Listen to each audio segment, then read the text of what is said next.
The night began like any other, with the clinking of wine glasses and the quiet hum of conversation around the long mahogany dining table. My wife, Hannah, had invited a few of her co-workers over for dinner. People I didn't know well but recognized from the corporate parties she occasionally dragged me to. I didn't mind hosting. I actually enjoyed cooking. But I never expected the dinner I prepared to become the stage where my wife would tear at my dignity and unravel her own carefully kept secret. As plates of roast lamb and garlic potatoes passed around, laughter filled the air. I sat at the far end of the table, content to observe, until one of her co-workers, a sharp-suited man named Daniel, looked at me and asked, "So, what do you do, Ethan?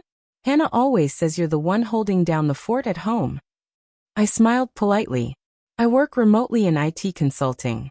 It gives me time to manage things here while she's busy with the office." Before I could finish, Hannah let out a laugh. Too loud, too sharp.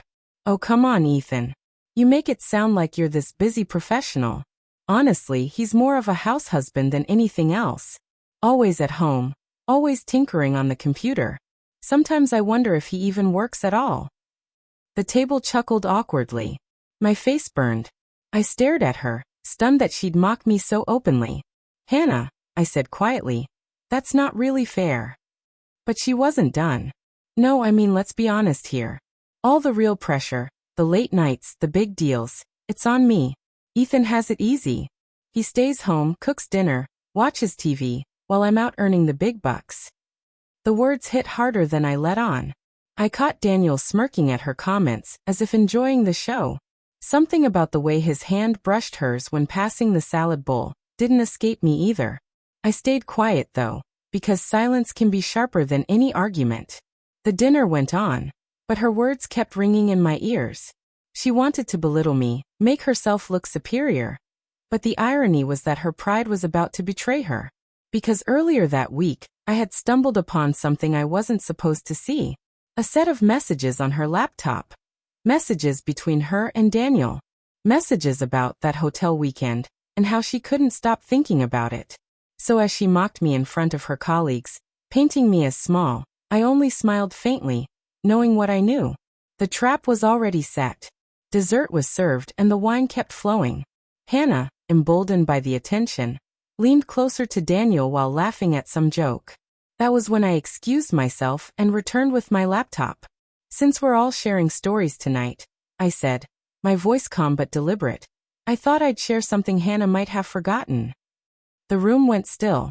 Hannah's smile faltered. "Ethan, what are you doing?" she asked, her voice suddenly strained. I set the laptop on the table and pressed play. A series of screenshots filled the screen, Hannah's chat messages. The flirtation, the hotel booking confirmation, her promises to Daniel. The same Daniel now frozen in his chair, pale as chalk. Gasps filled the room. One woman covered her mouth. Another muttered, "Oh my God." Hannah shot up, her face draining of color. "Ethan, stop this right now." But I only leaned back, my tone cold. "You wanted to mock me for staying home, for being the one who doesn't work hard. Maybe I had more time at home than you realized, enough time to notice you working overtime in a very different way." Her hands trembled as she tried to shut the laptop, but the damage was done. Everyone had seen enough. Daniel stammered, This isn't what it looks like." But no one believed him. Hannah's colleagues shifted uncomfortably, their eyes avoiding hers. The strong, successful woman who had laughed at her house husband now stood stripped of her mask. Her mockery had backfired in the cruelest way possible. The silence was heavy.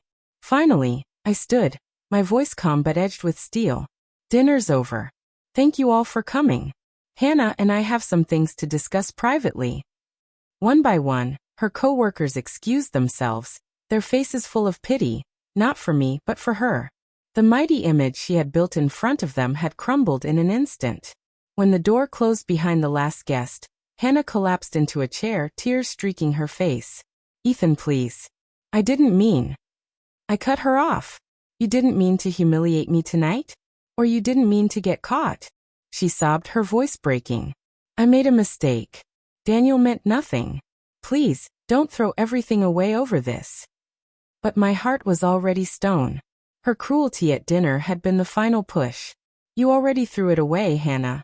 Tonight wasn't just about me. It was about you showing them who you really are. And you exposed yourself more than I ever could. I grabbed my coat and headed for the door. Behind me, she cried out, "Ethan, please. Don't go." But I did. And as I walked into the cool night air, I realized something. Sometimes the best revenge isn't yelling, or fighting, or even plotting. Sometimes the best revenge is silence, and letting the truth speak louder than you ever could. That night, Hannah mocked me for staying home. But by the end of the evening, she had no home left.